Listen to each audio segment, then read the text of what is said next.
There are people on the left that are upset with me because I don't want to say that Charlie Kirk was racist. Please watch this clip I'm about to play with an open mind. It's a bit long, so I sped it up a little. If you go back to the original founding fathers, they intended this to be a European nation for white men of good stock and character. Can you show me? Let me answer the question. Can you show me where in the United States Constitution it says that?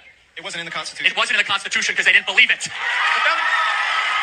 You, sir, they did not put it in the United States Constitution. Let me ask you another question since you support. Allow him to have the mic. Let me ask you another question, sir. What does the phrase, sir, Constitution, and they made it sir, explicitly clear. What does the phrase e pluribus unum mean? What does the phrase e pluribus unum mean? Why is that relevant? Because it was on every founding document and presidential seal from our founding, which means out of many, one. You, sir, and your ideology is not conservative. It is right-wing, identitarian, and has no place in the conservative movement, my friend. Get out of line.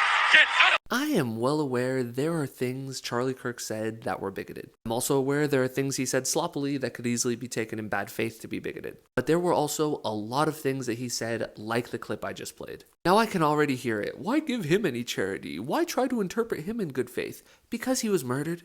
In front of all of our eyes? Yes, when someone is killed in an assault on our society, which is what happened to Charlie Kirk, I'm going to try and take them in good faith. You can choose to focus on the bad things that he said, and when he was alive, that's what I focused on. I talked about the negative things that he was saying. But now I am going to try and focus on the good things that he said. If someone wants to have an academic discussion on the pros and cons of his ideology, I'm happy to partake. I'm just really not interested in name-calling him right now. I think it's gross. For people trying to call him the devil, I am going to try and highlight the good things that he said, and the more questionable things, I'm going to try and take them in good faith. Doesn't mean I agree with them, but not everything has to be taken in the most negative interpretation possible.